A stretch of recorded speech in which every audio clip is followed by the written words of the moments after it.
As you've heard on Bridge City News, a tentative agreement has been reached with the CN Rail strike. Joining me now to talk about it and other big national stories is one of our regular contributors, journalist Brian Lilley. Brian, where does the Prime Minister's office put a little bit of pressure on the union and CN Rail to get a deal done? It looks like they did. They were under a lot of pressure to call back Parliament last week. And they said, look, this is not our position at this point. I mean, Justin Trudeau, let's be honest, Justin Trudeau and the Liberals have gotten a lot of support from organized labor. They've sought a lot of support. They've given organized labor a lot of things, including legislative and regulatory changes that the unions wanted. So for them to jump on back to work legislation first was going to always be difficult for them. But as we've talked about before, we talked about last week, it'd be difficult. So Parliament was scheduled to come back December 5th. Let's say they brought it up to this past Monday. They have to spend a day or two electing a speaker. Then there's a speech from the throne. That takes a day or two out of the system. This is just what they have to do before they're even allowed to talk legislation because it's a brand new parliament. So what, by Friday, they start talking back to work legislation. Then maybe by the following Friday, by December 6th, it gets passed. Then the next week, no, this is better. They reached an agreement. The workers were back this morning, 6 a.m., trains moving. The workers were looking for better wage conditions. They were looking for, improved working conditions, including time around breaks. Whether it's good enough for what the union wanted, that's between the union and the company. What's good for Canadians is that the trains are going to start moving. So oil can move again. Grain from Western Canada can move again. Propane can move. That was becoming the big thing here in Eastern Canada, was that, a lot of the farmers here, they might be able to get their grain to a port easily, right? There's a lot of ports along the St. Lawrence Seaway that they could get their product to if they were going to ship it outside of Canada. But if they'd just taken their grain off in the last few weeks, their corn especially, it wasn't dried. And the commercial dryers used propane. And across Eastern Canada, in rural parts, there are a lot of people that heat their homes with propane. Some areas were down to a one-day supply. So all in all, Hal, this is good news. And if the Prime Minister's office was helpful on this, kudos to them. I talked to them on the weekend. They said this was always their strategy: apply pressure, use a mediator. Back to work legislation was a last resort in part because of how long it would take. Brian, the Liberals' new Deputy Prime Minister, Scheer Freeland, who's originally from Peace River, Alberta, recently met with Alberta Premier Jason Kenney. She also met with Saskatchewan Premier Scott Moe and our country's new Natural Resources Minister, Seamus O'Regan, was in Alberta recently. Now, Brian, with all of this attention the federal Liberals are paying to the prairies, will this help bridge the gap a little bit, especially when it comes to national unity? We're going to have to wait and see on this because it determines or it'll be determined by what's delivered as opposed to, how things appear. Is it style or is it substance? If it's both, great. But what the Premier's offices and the prairies are telling me is they want substance. Speaking especially with people in Jason Kenney's office, and they were telling me, okay, we're not ready to say things are great yet, but it is a new tone. That's similar to what I heard, and we can talk about that in a minute, from Ontario Premier Doug Ford. They heard a different tone from Scheer Freeland. They heard a lot of listening and a lot of understanding, as opposed to, well, hit the road. We don't care what you think.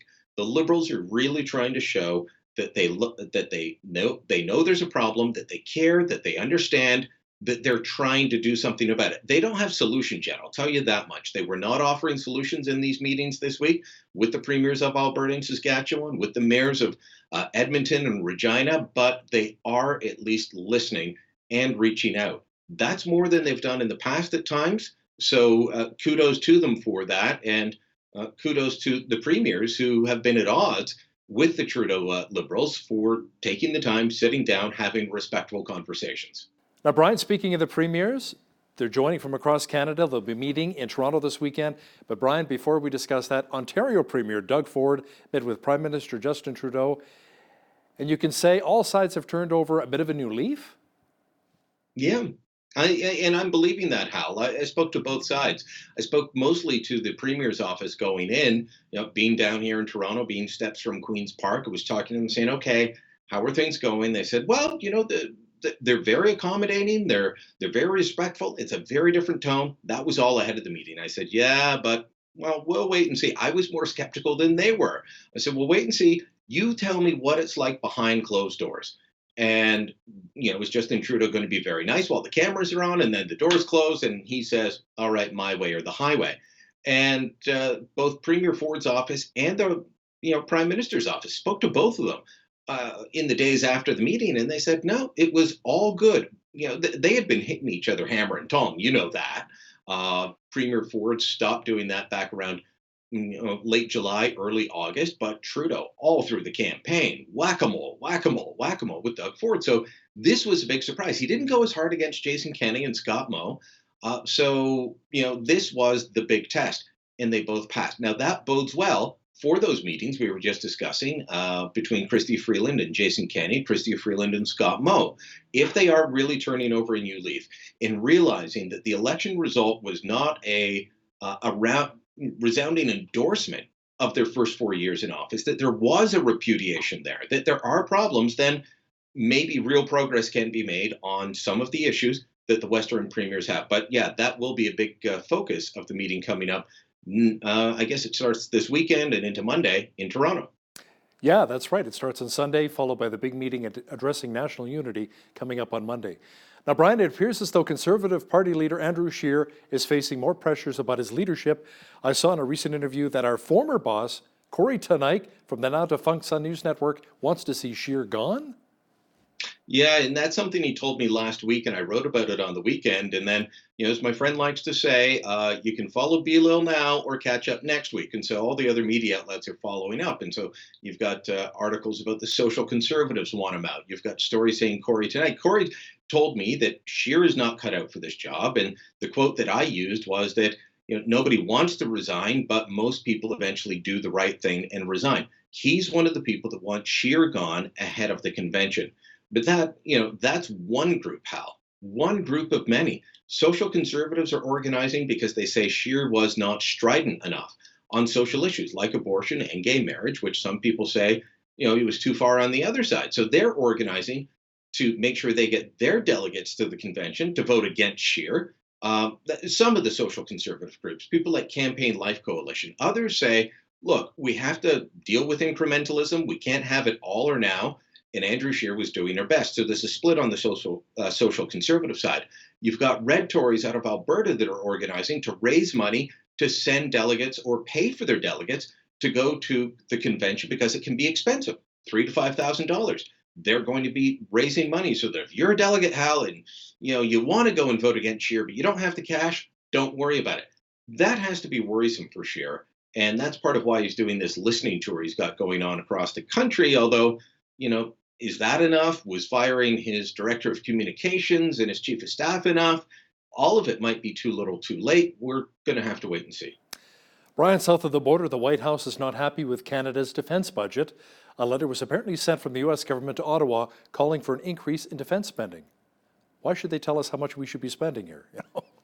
Well, they can because we're a member of NATO. And being a member of NATO, we've agreed to spend 2% of our GDP on defense. And the last time we did that, well, Pierre Trudeau was prime minister, and I think Jimmy Carter was president. And, it's been going down since the early Trudeau years.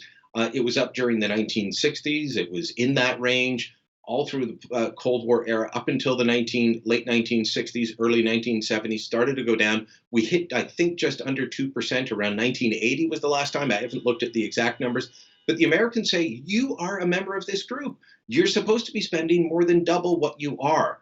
Here's the reality. The electoral math in Canada does not favor defense spending.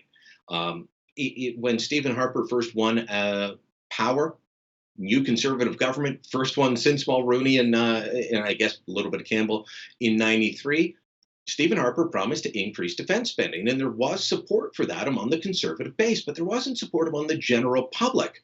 So he bought us the new heavy lift planes that we needed for Afghanistan. He made sure that the Army members that were going into Afghanistan had proper combat gear and they were going in desert fatigues, not greens, for goodness sakes. You can't go in green camo into a desert situation. So he made sure he outfitted them. And there was some support for that, but it quickly faded. And among the general public, there's no support for military spending. They simply do not care. And so eventually Stephen Harper said, if it's not going to help me, if it's actually going to hurt me and give me more headaches, why am I going to bother? And that was his attitude. And well, Justin Trudeau is much the same. So there's no incentive for any Canadian prime minister to do it, even though on paper we've committed to it.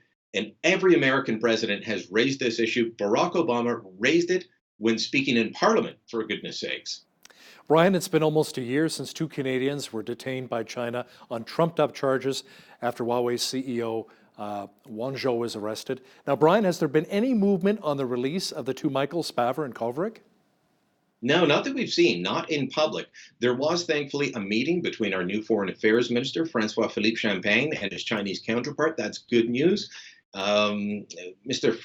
Champagne says this is a priority for him. That's a bit stronger language than I remember hearing from the previous government, or the previous minister, not that Chrystia Freeland downplayed it, but he's really saying this is an issue for me. It didn't seem as important. I'm not saying that she was leaving them to rot, but it didn't seem as important. He seems to be putting it at the fore.